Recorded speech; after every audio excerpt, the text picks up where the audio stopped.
Okay, let's move on to this. Out number 2 in the 1-2-3 inning. So the Houston Astros at the moment are, where are we? Houston Astros are, well, okay, so they're currently tied right now for first place as of today with the Seattle Mariners. Astros at 52 and 47. The Mariners are 53 and 48. So they are right now tied for the division. But the Astros are looking up and the Mariners are looking down at the very least, right? Dalton, you predicted a while ago that you picked the Astros to win this division, even after they were terrible to start the year. They seemingly have figured it out. So what do you make of all of this? How do you look at that division? How do you look at that shaping up? Well, first, I want to provide a little bit more context into what exactly has happened here.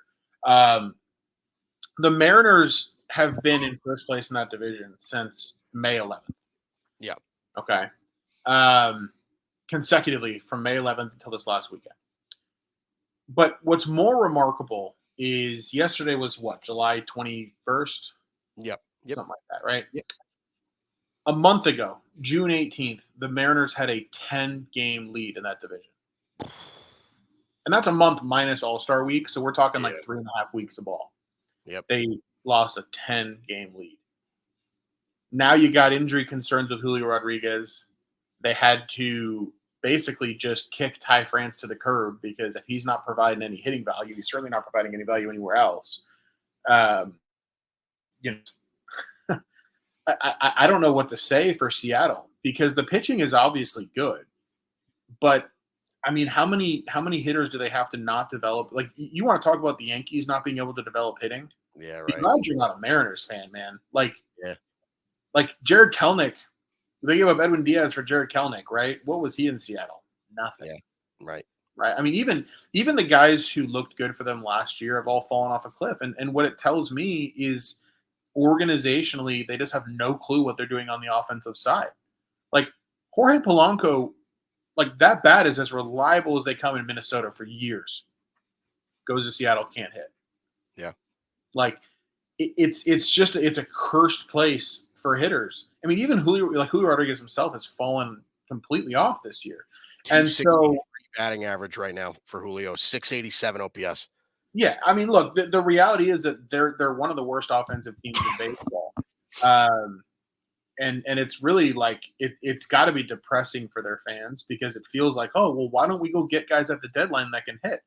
I mean, sure, but you did that last offseason too, right? That's what you said going into last offseason. Let's go get some bats, and then you went and got some bats, and it's not helping. Like maybe at some point this team just doesn't know how to approach a ball game right from a hitting standpoint. Like maybe the scouting's off. Like I don't know, but they can't hit. And the Astros the Astros have always been the better team between the two. They got off to a shitty start. This is one thing that I've been consistent on since March. The Astros are going to win that division. You can still get them at minus 135 to do so. I still like that number. I'd bet it up to I'd bet it up probably minus 170 right now. Yeah. That race, as weird as it sounds, I think is over. I think Seattle, I think Houston wins that division by 8+ games. Wow. Yeah. No, it's interesting. And I don't think that that's too crazy because Seattle, I mean, we talked about this before,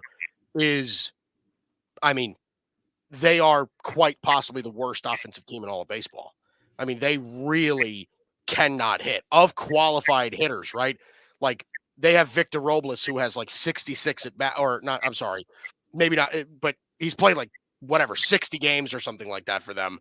And he's hitting like 288. Outside of that, it's Julio Rodriguez who's hitting 263. I don't think anybody else on the entire team is hitting over 230. Like they are bad offensively at every level.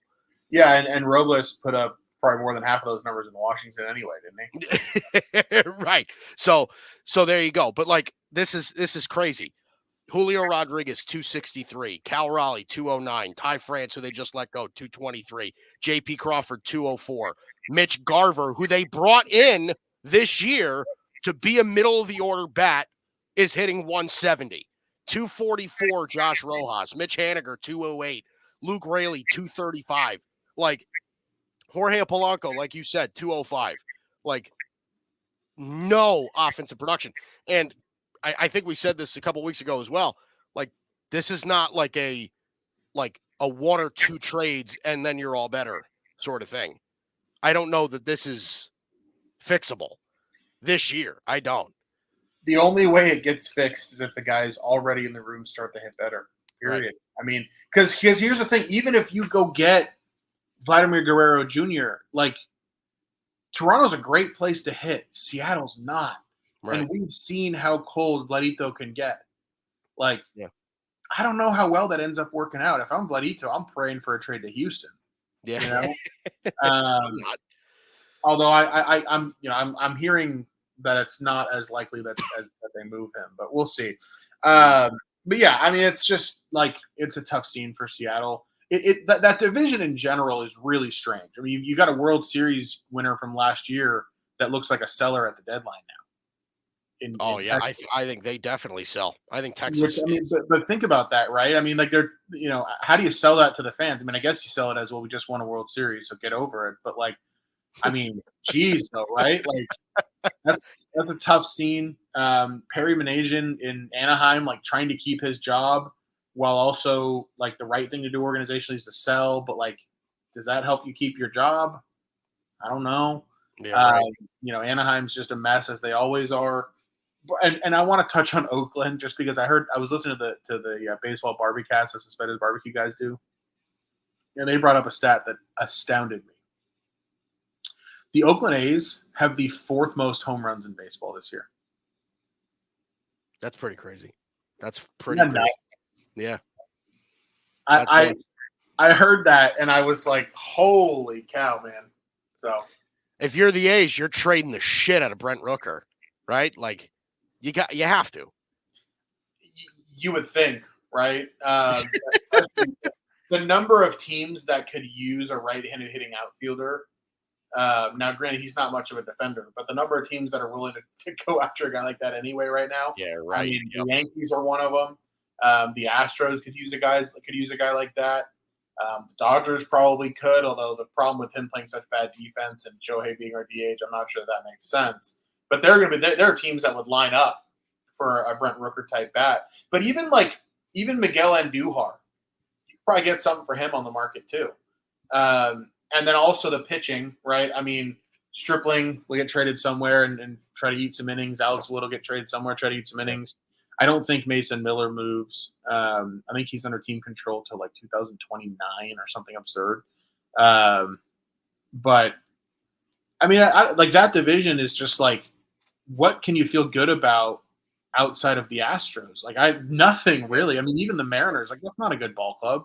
Yeah, I think it's a two-man race in the AL West. And because I agree, I think Texas is going to sell. The Angels and A's are obviously bad; they're out.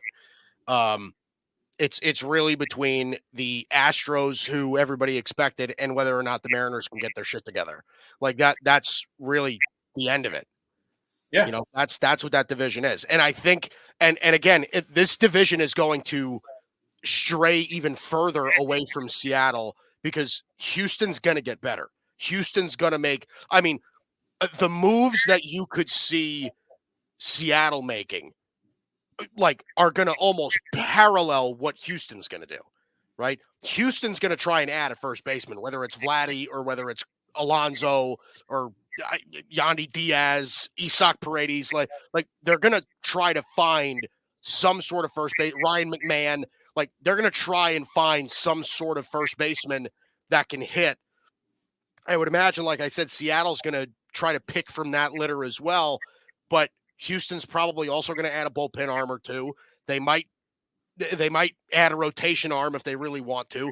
Like, I don't know that they're going to like Dana Brown is going to be like, okay, look, I told you so. I told you we were good. And he just doubles down on this whole thing. I think the Astros could be pretty darn active. Like, it's going to get pretty ugly, I think, for Seattle in not that long.